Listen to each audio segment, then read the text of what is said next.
আসসালামু আলাইকুম ভিউয়ার্স। আরেকটি মর্মান্তিক সংবাদ, সেটি হচ্ছে শেফিল্ডে ১৬ বছর বয়সী এক কিশোরকে রাস্তায় ফুটপাতে আটা অবস্থায় নির্দোষ এই ছেলেটিকে গাড়ি চাপা দিয়ে হত্যা করার অভিযোগে একজনকে ৩০ বছরের জেলদণ্ড দেওয়া হয়েছে। অর্থাৎ তাকে ৩০ বছর জেল কাটতেই হবে।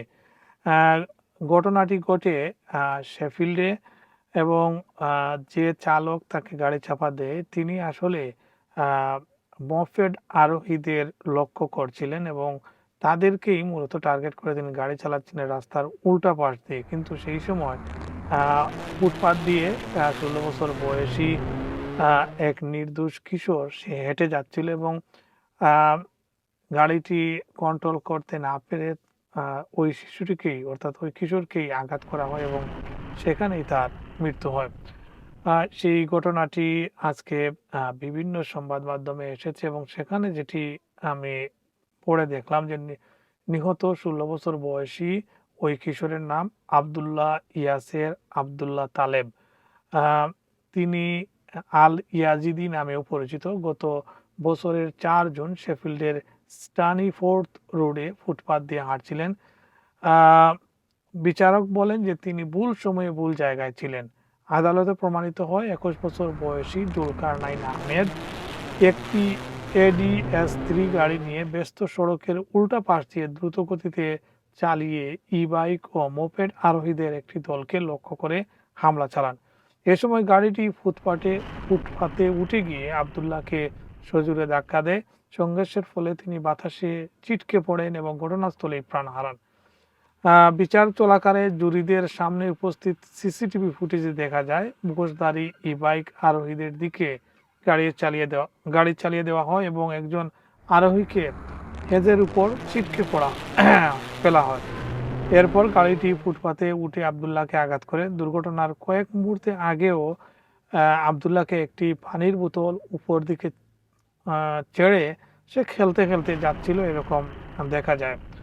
শেফিল্ড ক্রাউন কোর্টে শুনানিতে জানা যায় ই-বাইক সংক্রান্ত বিরোধের জেরে লারুম ডাইভার্স নামের এক ব্যক্তিকে খুঁজছিলেন জুলকারনাইন আহমেদ। এ উদ্দেশ্যে তিনি সঙ্গে একটি বেসবল ব্যাটও নিয়েছিলেন।